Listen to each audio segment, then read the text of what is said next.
now we'll go into Division 9, finishes. Finishes, we have a lot of items in that, that division. Basically, it's everything that ends up to the view of people, and that will be considered finishes. The paint, the drywall, the support for that, backing boards, tiles, carpet, suspended ceiling, all of that can be considered finishes. I have here a link to some construction data also that you know talks a little bit about the room finishes, what the estimating techniques are for different elements, and it gives you some guidance in terms of what percentage should you use in terms of waste. So you see there are different ways to estimate the waste depending on the author. I don't know if I have talked about this before, but there is a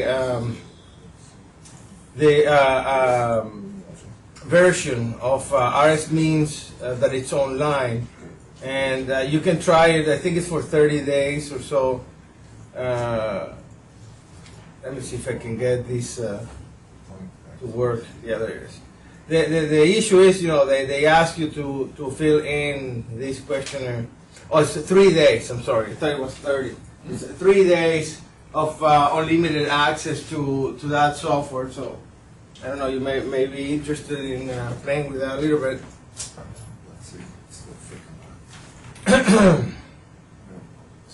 So we have in finishes, we have partitions, we have floor, wall, ceilings, we have the suspended ceiling, paint, all of that. There is normally a room finish schedule, a table in the set of drawings that tells you for each one of the rooms what is the finish that you have on floors, walls, and the ceiling. So you would like to look into that, you know, make sure that you are familiar with how to go from the plan view to the room finish schedule and understand the different symbols. Here is an example. I don't think this is our course project. I think this is another project where you have a room finish schedule, so it tells you what is the floor, the base, the wall, the ceilings, and then it has a symbol that shows what type of finish each one of the walls have, and then reference to a drawing that has finishes on it. So that's an example of that type of icons or symbols to identify the finishes. Also, we may have a list of accessories that are also, you know, considered either finishes or specialties. Specialties are those items that are manufactured outside the job site and then they come in to be just installed. So here we have some accessories. They call these here plumbing accessories, but they're really, you know, elements that give final touches to the restroom here. So they have a paper towel dispenser, you know, a toilet paper holder, and so on. So each one of these has a symbol, and you can then identify what they are and include them into your estimate. Yes? I don't think this module's posted on the Blackboard yet. No? No. Okay. All right, thanks for noticing. What I will do then is post it in the, when we take a break, Okay. I'll post it. Thank you. Thanks for letting me know.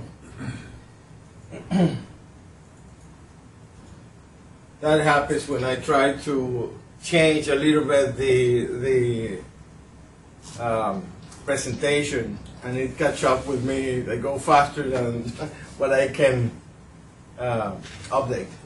So anyway, that's finishes, and then we have also some other drawings that can show cross sections of the rooms or the plants, and then you can see exactly how those finishes are going to be completed. Like in this case, we have the wall will be tile. The definition, the schedule can say what is the size of each one of the of the tiles that are being installed and so on.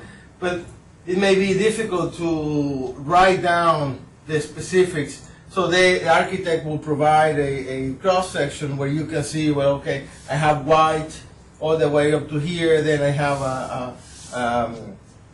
a pattern that is a little bit different, and then I have white again all the way to the top. So then, you can visualize that you have two different type of tiles or colors of tiles over there. So you need to include that in your estimate.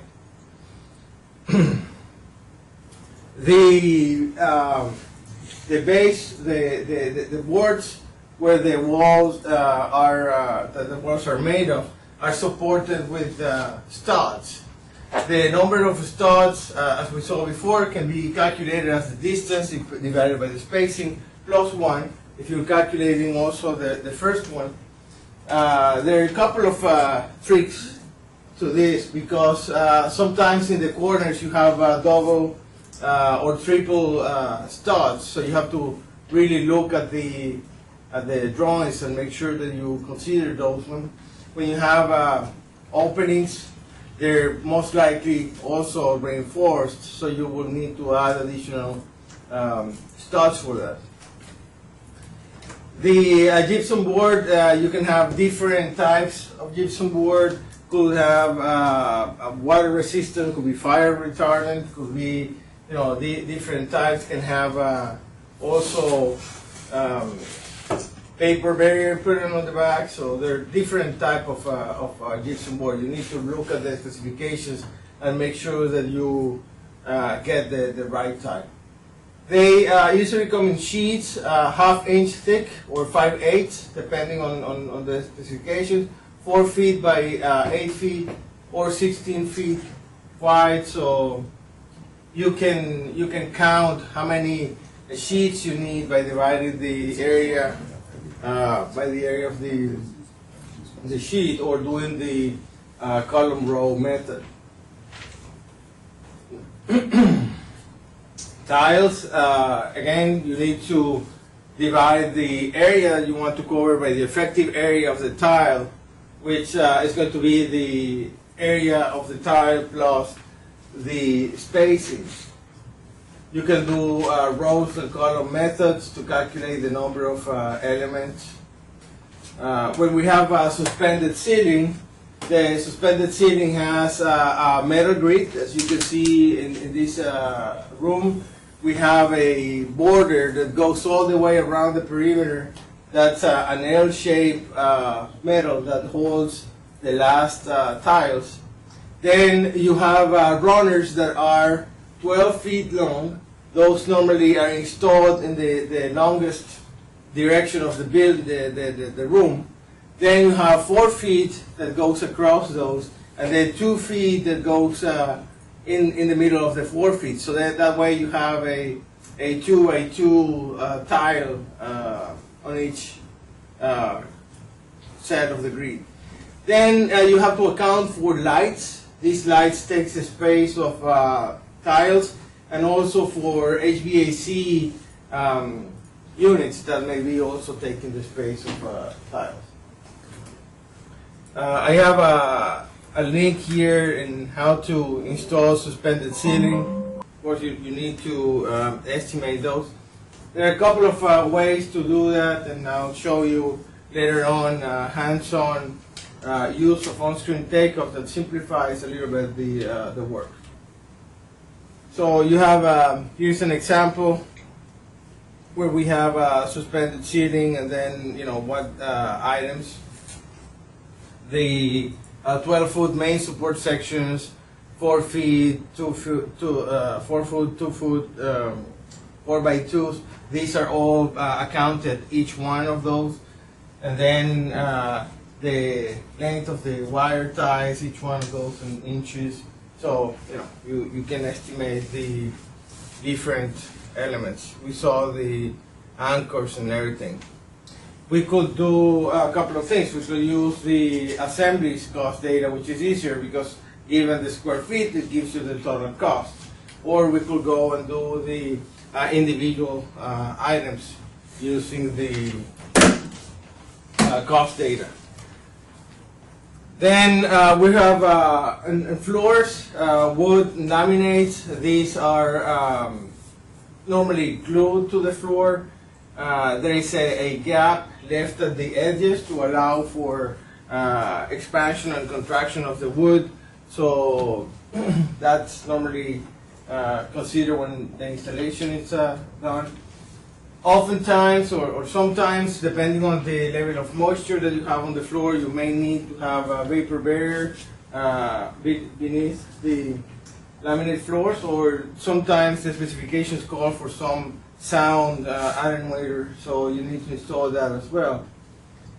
Pieces are normally staggered, so they're not lining all the connections together.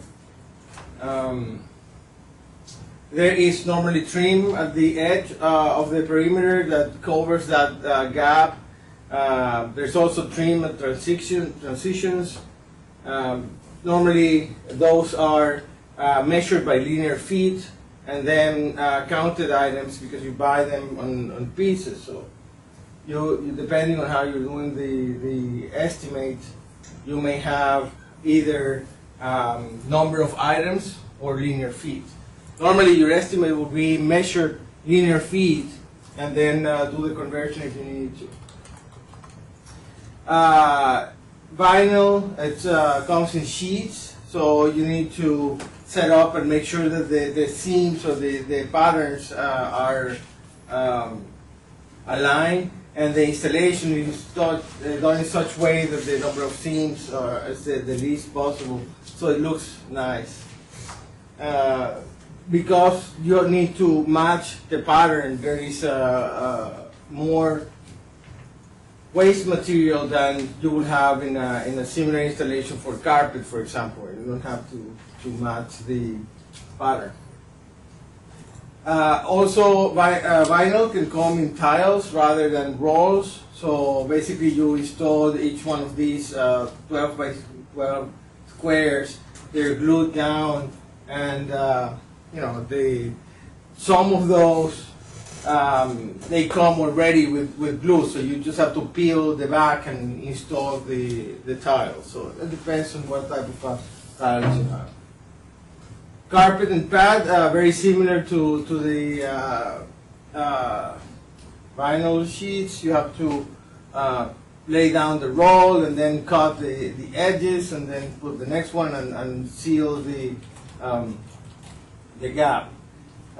Normally around the perimeter there is a board of wood that has nails. So you need to measure that in thank you. Bless you. You also may have a pad underneath the carpet.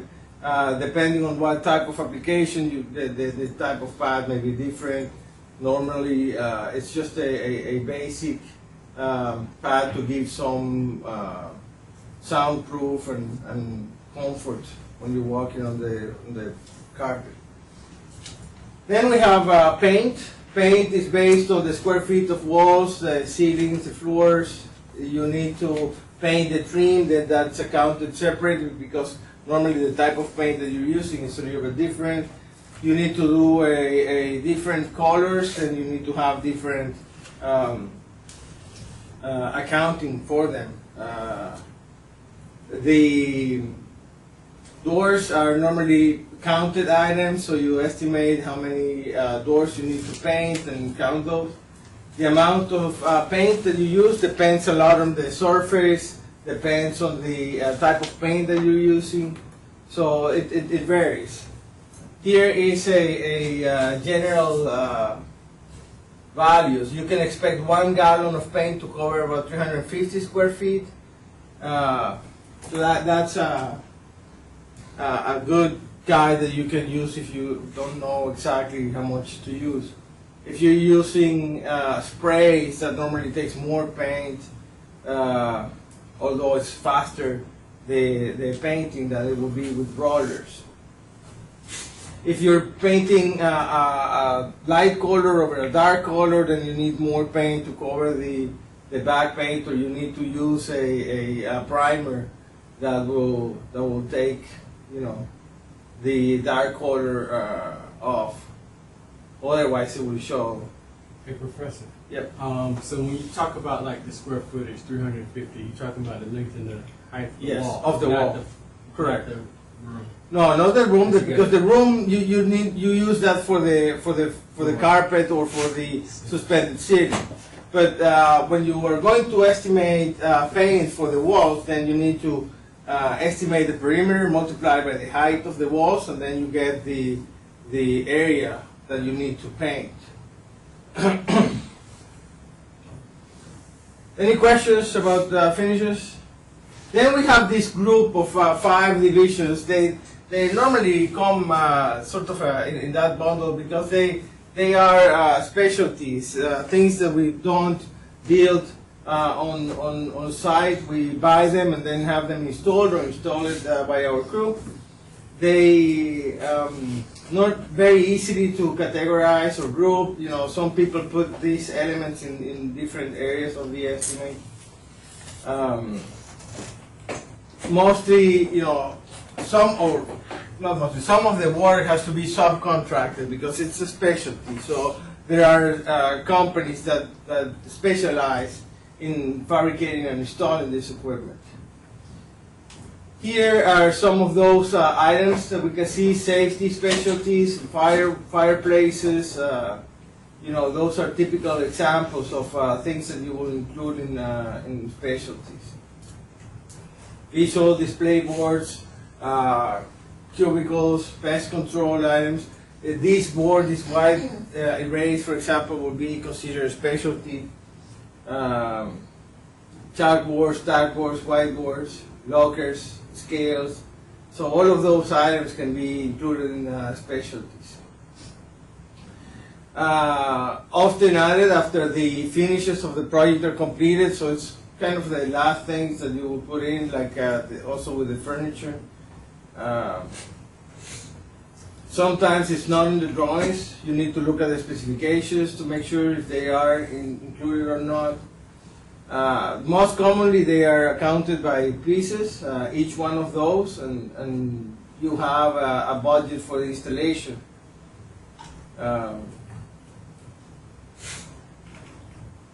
Sometimes the items here are difficult to group, so it's sometimes referred as catch-all. When you have an item that you don't know where to put it, then it goes into specialty.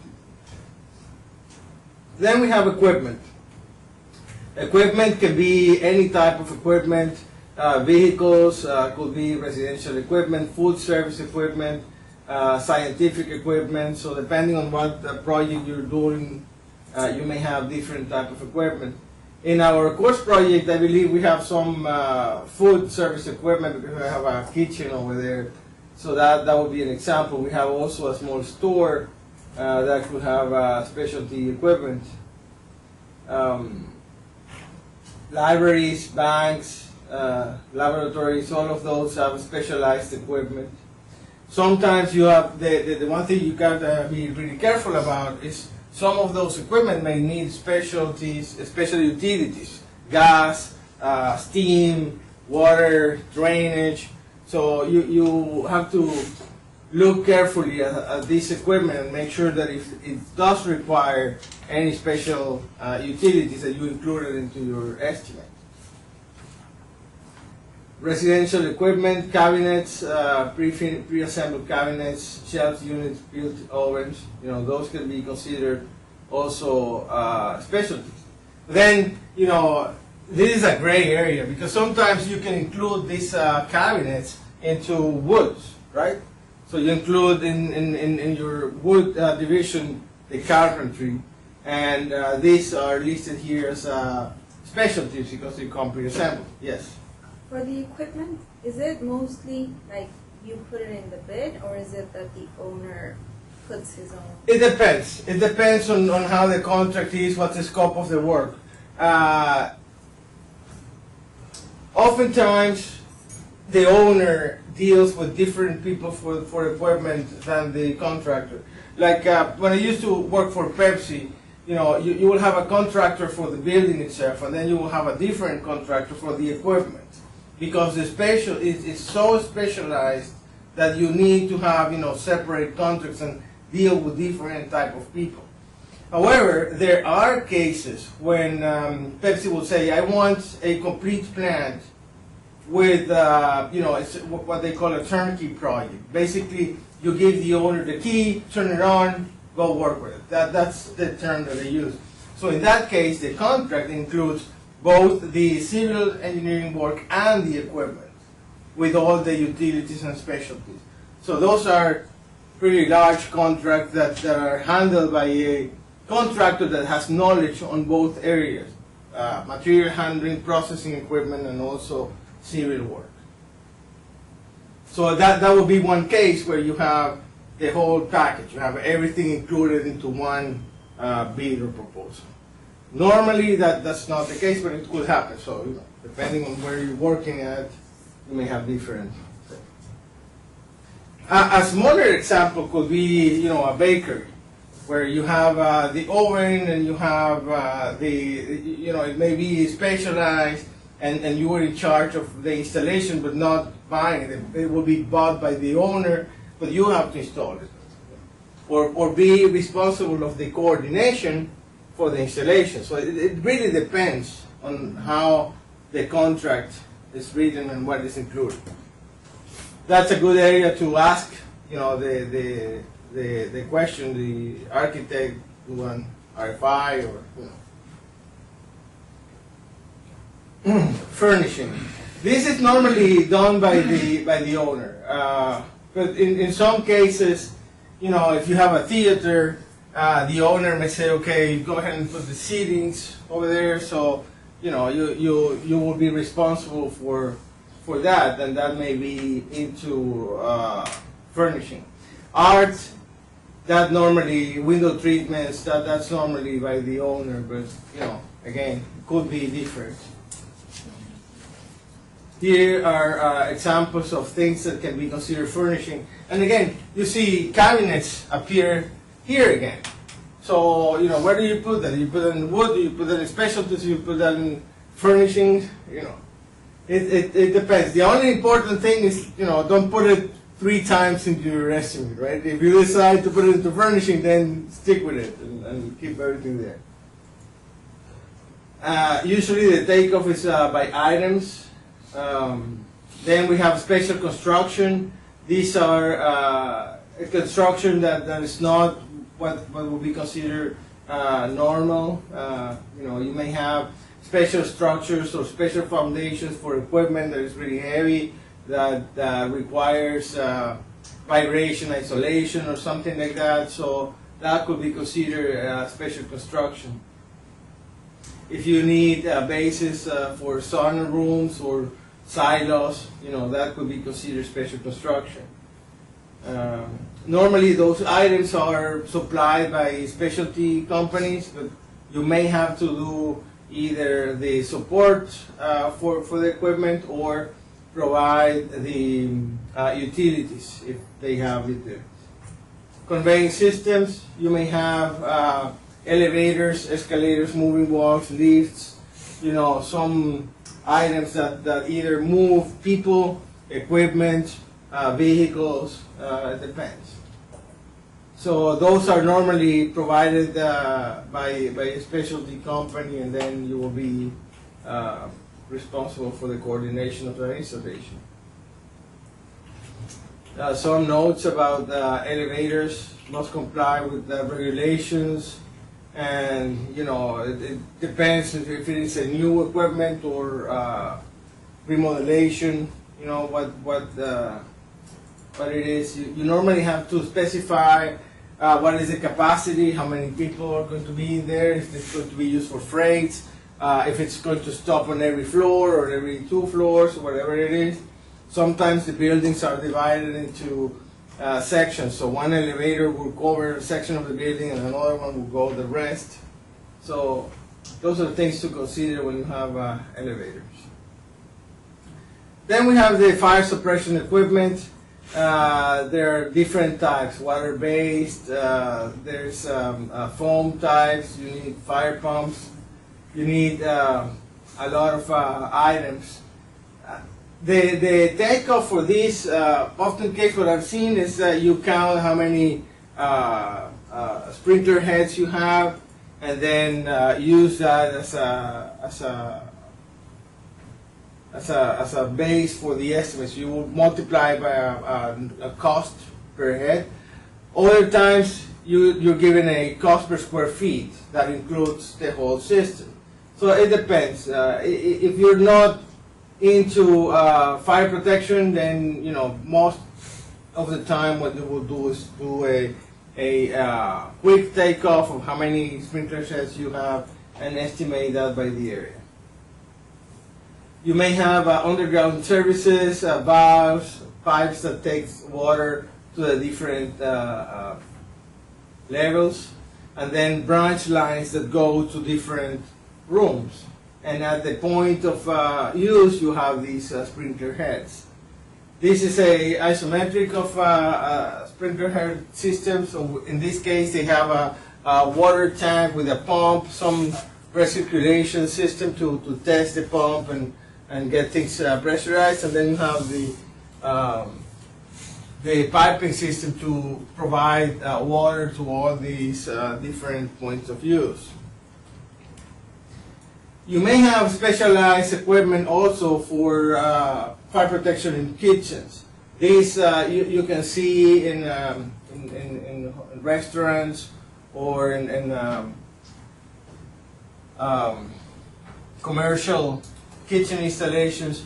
The idea is that when you're cooking, you may have grease that can accumulate on those hoods, and that grease can cut fire. So you need a system that's able to turn off that fire very quickly without damaging the equipment in the kitchen. So then there is a specialized system that can do that. You do need to have pipe support. The piping system that takes water to the different points needs to be supported. So for that, you need to have hangers. You need to have some sort of a way to hold that hanger from the roof.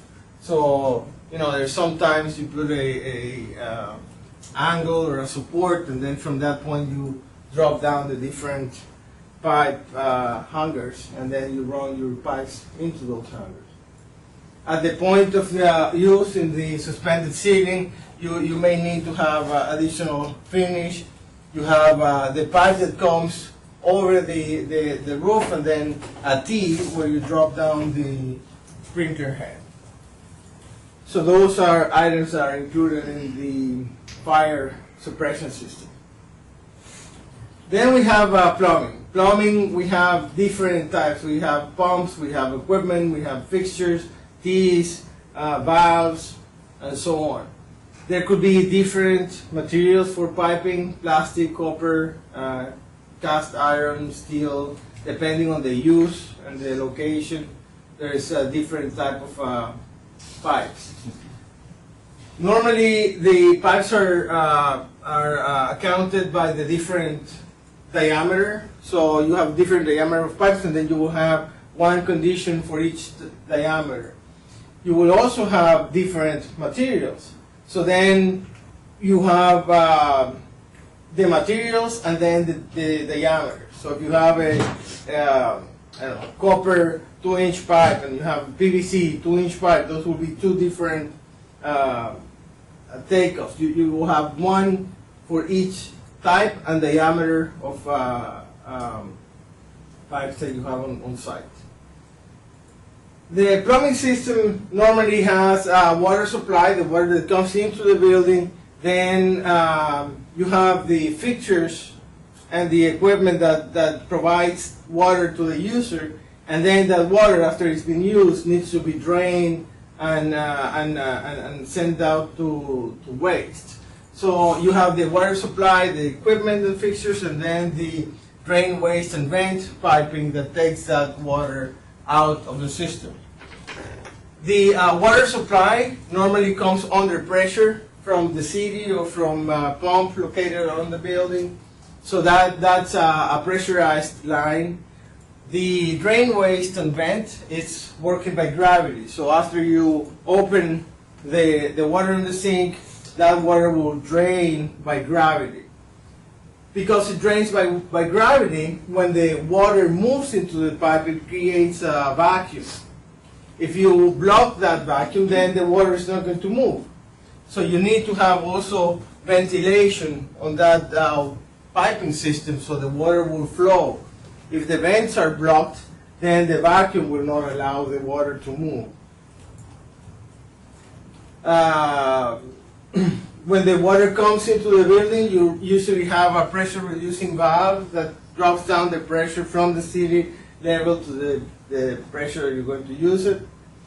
Inside the building, then it will go to the water heater. So after that, then you have two branches. You have cold water and then you have hot water that goes to the different fixtures. In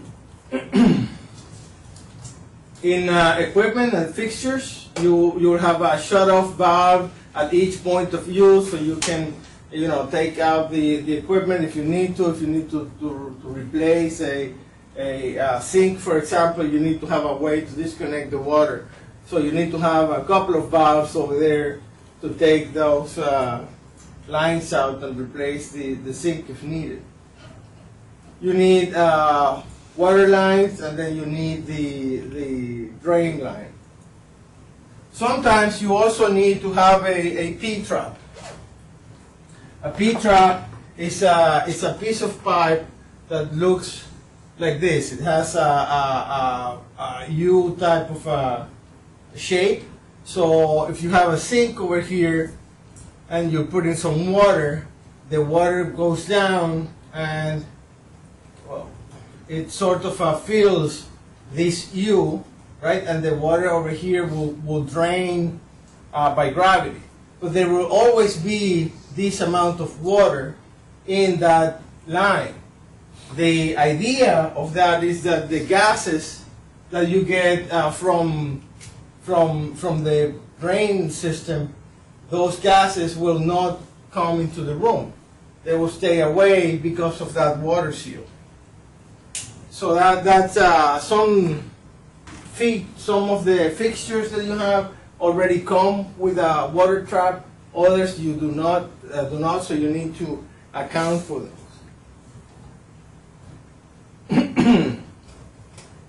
As I said, you need vent lines for the function of these systems. Sometimes you do need to have also cleanouts. Cleanouts are pieces of pipe where you have, for example, say that you have a pipe that goes like this, and then what they do is they install a T here with a cap. So you can take the cap off and run something to clean that pipe. So that's called a cleanout. You need to have cleanouts in your system also in order to clean the pipe when required. Any questions so far? I know I've been covering a lot of stuff, but we will do examples with the course project, and then hopefully that will make it a little bit easier to understand. Then we have heating, ventilation, and air conditioning systems. Here there's a lot of items that can be included in the HVAC system, piping, pumps, equipment, air distribution systems, ducts, and so on and so forth. So there is a lot of items that can be in there. Normally what I ask students to do is to identify the air handling units, identify the ductwork, and sometimes the piping system, if we have piping in the HVAC equipment. These systems or this equipment, what they do is they bring cold air or hot air, depending on the winter or summer conditions, into the room to make the conditions comfortable for people. Some units are self-contained, so you have one item that goes either through the window or through a wall. Those are counted items, so then you count how many of those you have and you do your estimate. Central systems, also used in residentials, may have what's called a split system, where you have an air handling unit inside the house and then you have a condenser or compressor outside. So then you need to run refrigerant lines from the air handling unit to the outside and make sure that those are included and accounted for. Then you have metal ducts that brings air into each one of the rooms. You have registers at each point of supply, like this one's here. We have 3, 4 of those in here that bring air. I don't feel any air right now, but I can hear the fan working, so hopefully the AC is working. We have the ducts or returns that takes the air back to your handling unit. In residentials, we don't have a return duct. We use only the space to work as a return duct, but in some commercial applications, you may have a separate duct to take the air back into the air handling unit. The duct work normally has a large, very large duct connected to the air handling unit, and then as it branches out, the size of that work reduces. So you have different cross sections, different diameters. If it is circular, you have different shapes of that duct. So you need to have that included in your estimate as separate line items. There is also thermostats. There is sometimes outside air that is taken into the system for purposes of maintaining air quality. So, you know, those are things that need to be included in your estimate also. Grills and registers, diffusers, you know, there's different type of elements depending on the requirements of the architects. Here's some pictures of different diffusers. You can see they're in different colors, materials, shapes. So it depends on each one of those, because they're different, they have a different price. So you have to account for them separate line items in your estimate. Could be also different in metals. You can have different type of metals to fabricate these grills or registers. You can have different thickness. You can have different colors, so each one of those different items needs to be accounted for separate. Here's sort of a diagram of a residential system that I was talking about. You have the air handling unit inside the house, and then you have your compressor outside. So you have lines that go from inside to the outside. This is refrigerant that goes back and forth. So it goes through the cooling coil, the air comes in, gets out cold, and then it gets distributed inside the building using ductwork like this one. So you have the air handling unit, and then you have ducts that goes to a different room. Some of those are to supply air, so it brings air into those rooms. And others are to take that air back into the system. So you need to be able to identify those ducts and account for them. There are different type of systems. So you need to somehow get familiar with the system, the type of system there is. Some of those run refrigerant. Some of those run cold water or hot water, depending if it is for winter and summer conditions or only summer. So you gotta be careful on the system that you're using.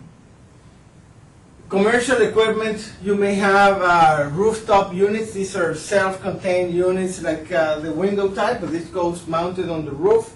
And then from there, we have a supply duct that takes air to the different rooms, and then a return duct that takes that air back. What else?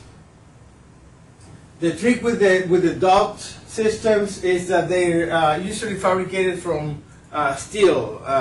You have galvanized steel, or you have aluminum, or sometimes in special applications you may have stainless steel.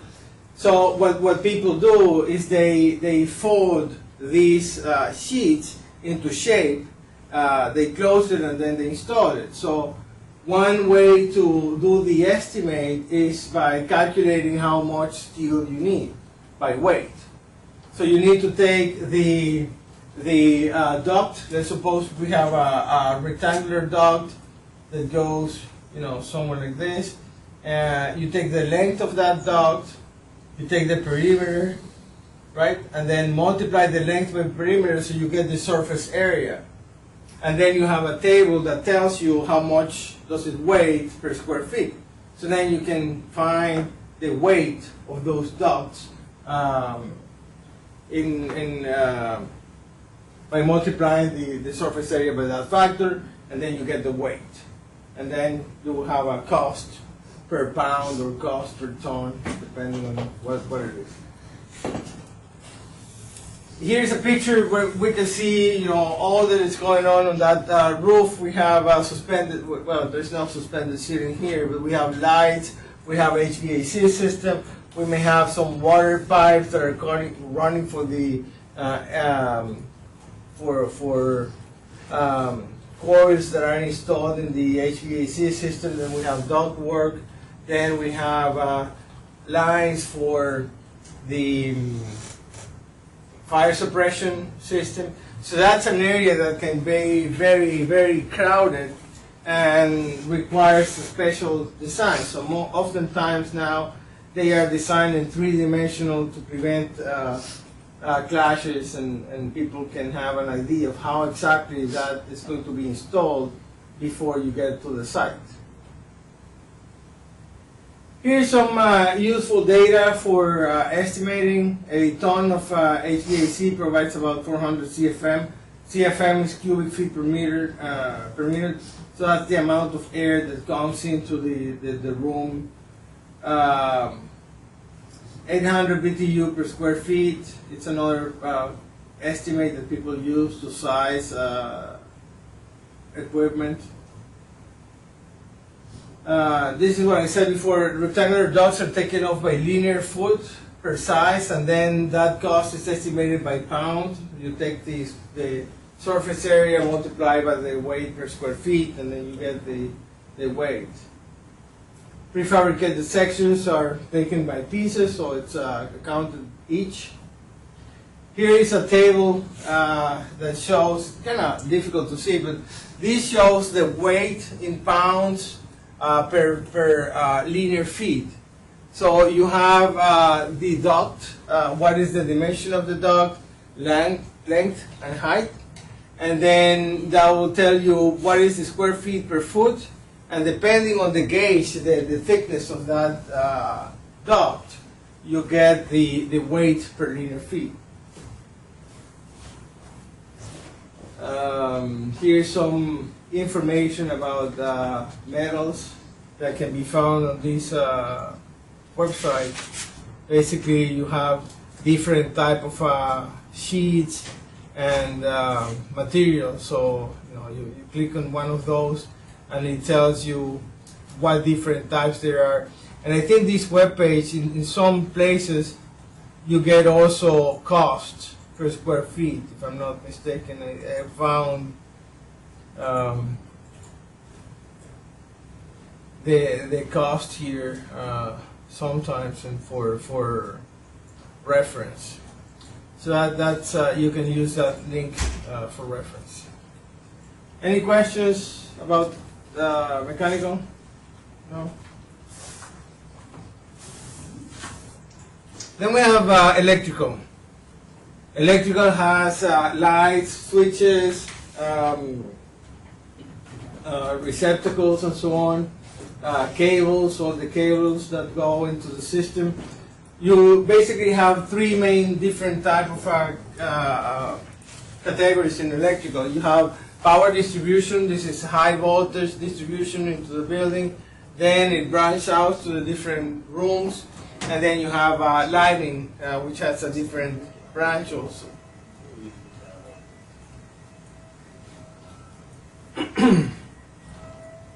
These are different types of cables. You may have Romex, or you may have electrical distribution from the panels. Normally, what you do is you estimate linear feet of cables from the point of use to the panel, and then include conduits or trades depending on what you're running. Here is some of the most commonly used type of cable. So depending on what type of switch you have, we are not going to get down to this level of detail when doing our electrical estimate, but it's good to know that they have different gauges of cables, and you have to account for the different point of uses. Here's a picture where we have the electrical light fixtures, and then we have cables that come into those fixtures from the switches using conduit. Conduit can be rigid conduit or can be flexible conduit. We have these junction boxes that we need to account for. So those are components of the electrical system. Here's a picture of cable trays that is mostly used in industrial applications. Then we have communications, telephones, speaker systems, distribution of audio and video cables. Those are very specialized and normally subcontracted. But you should be able to identify where those components are and how they will be installed, and if they need special electrical requirements. You may have also electronics for surveillance or alarms, monitoring and controls. So those goes into Division 28. Then we have Division 31, earthwork. This should be estimated early on, because you normally do the excavation before you do the building. But and following the number system, this goes now into Division. Then we have exterior improvements, plants, wetlands, irrigation, planting, and so on. These are also sometimes done at the end. But you do have to be careful. I remember, I don't know if I said that story here, but I had a guest speaker coming in from a large construction company, and they were telling us that they make this huge building, beautiful residential building and so on. When they were about to turn that into the owner, somebody said, "Well, how do you, how do you irrigate these plants that you have on the outside?" I said, "Well, we have a system that brings water to those plants." They had it on the drawings, but they didn't put it in. They forgot about it. So then they had to break all the sidewalk and the concrete structure that they had to bring in these pipes, and it was a big mess just because they somebody overlooked that piping system. So be careful. Utilities, we have water utilities, sanitary sewage utilities. Those are normally done at the beginning of the project with the earthwork. You need to open a trench, then you need to put a base of sand or rock, then put your piping in, your utilities, and backfill and compact. Those are done normally before the building is made, so they're usually at the beginning. Electrical power generation or distribution has to be done also at the beginning.